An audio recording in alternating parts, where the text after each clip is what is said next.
We've just looked at solving differential equations using the separation of variables technique.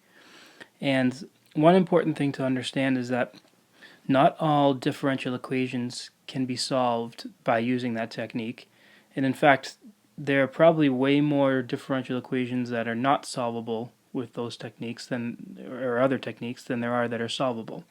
So that's why it's important to look at numerical ways of solving differential equations, which are going to be approximations, but so long as you're using small precise values, you could end up getting a pretty good approximation of the curve. So one technique that we're going to look at is called Euler's method, and this is a numerical way of solving a differential equation. So I'm just going to give you a quick conceptual overview of what we're doing when we do Euler's method.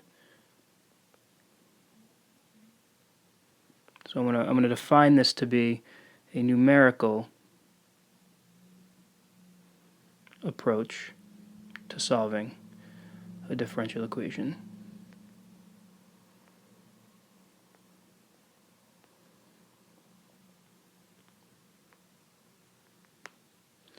And again, remember that the point of solving a differential equation is to find what is the function that satisfies what function satisfies a given differential equation. So I've got a picture here. The way Euler's method works is you're always going to be given a point to start with. So let's just say xy is the point you're given. That point will be on the curve. That's about all you know, but you will also know the derivative. They'll tell you what dy dx is. So they'll give you dy dx equals something. So therefore you'll know the slope at that instant as well. You'll know the point and the slope. And so what you do when you use Euler's method is you end up just constructing a tangent line. Now you don't actually write the equation of it, but essentially when you have a slope and a point, you got a line. So you're going to kind of slide along the tangent line a small amount and see how much you go up by in the y direction. Now because you're using the tangent line, it's not actually going to get you right back on the curve. It's going to just give you an approximation. So for instance, notice that in my picture here, if this distance represents a change in x, right? How much am I going up by in the x direction? Then the true change in my y value is this red line here. That's the true change in my y value. So I mean, ideally we could get that information and we would know where the new point on the curve is. However, if I'm told a small change in x and I don't know how to solve the differential equation, then the best I can do is I can approximate how much I should go up in the y direction using the derivative. So in this diagram here, what I want to point out is the slope of the tangent line we can write as dy dx. Right? That's just the slope of this tangent line, and I separated the differentials to make it look like a slope. Now, as long as your delta x is really small, that is about equal to the slope indicated in this red triangle. That's about equal to the true change in y divided by the true change in x. Right? So again, imagine that if delta x is really small, then this black distance right here is not that important, or it's really small. So if we solve this, again, we're interested in this. If we solve that solve this little equation for delta y, we get that delta y is about equal to dy dx times the change in x. And this is the essence of Euler's method. All right? Because what we're going to do is we're going to be given, again, the derivative. We're going to be told the change in x that we're going to be going up by. It's usually small, like 0.1 or 0.01. And that'll allow us to get an estimate for the change in y. Right? So we're not actually going to get this distance here. We're going to get this this red one right here. Right? That's a change along the tangent line. But if this is small enough, then that should be good enough to produce a roughly decent estimate of how much our curve went up by. And then what we do is we iterate again. So that gets us a new point. It gets us a point here. But we're kind of assuming that that point is actually on the curve. And then we repeat the process.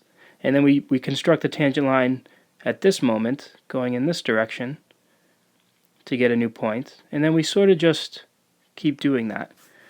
And the farther out you go, the more your estimated curve is going to separate from the true curve. But if you make your delta x small enough, it's a pretty good approximation. So most of this will make sense when we do an example, but I will put down some steps on the next page just so you can have something to jot down, at least in the beginning before you get some experience and some fluency in applying it. So here are the steps for solving Euler's method. We'll do an example, but for now, it is an algorithm that you would follow, and I mean you can program computers to do it, or your calculator probably. So we'll take a look at a particular example, and you'll see it's actually not that difficult to apply once you know the algorithm well. So let's apply Euler's method to sort of solve this differential equation, or at least do what this is asking. One thing I want to point out is that this differential equation, as simple as it looks, is not easy to solve. At least you can't do it using separation of variables. So even if we wanted to solve this differential equation with the techniques we have, we couldn't. But we are told that the function is, we have its differential equation, we know a point, 2, 0, and we're supposed to use Euler's method with our delta x being 0.2 to approximate f of 3. So I usually make a table that has these 4 columns, x, y, dy, dx, and then change in y equals dy dx times delta x. You always want to start with the point that's on the curve for sure, in this case 2, 0. And I indicated that down here on the graph. The next thing we do is we find the slope at that point. So dy dx at 2, 0, just go up to your equation, plug in 2 for x and 0 for y, and you end up getting 2. And now we use that to give an estimated change in the y value. So delta y is equal to dy dx, which is 2, times our delta x, which is 0.2, and that gives us 0.4. All right, now that's my change in my y value, so that goes here. So 0 plus 0.4 is 0.4. Now my x values, what do those go up by? Well, my delta x is 0.2. So in fact, right at the beginning, if you wanted to just put these in spaced apart by 0.2,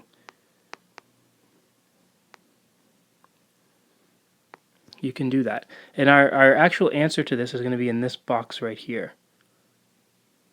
Okay, because that's going to be the value, that's going to be our estimation for f of 3. So now we just repeat. We repeat this process.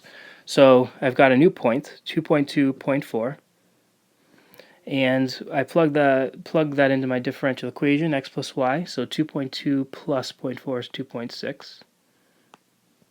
And now I get my change in y by doing dy dx, which is 2.6 times 0.2, which is 0.52. And now I add that to my old y value, because that's the change in y. So that gives me 0.92. And then I go again. So I think I'm going to speed this up a little bit just for time's sake, but plug that into the differential equation, 2.4 plus 0.92, you get 3.32.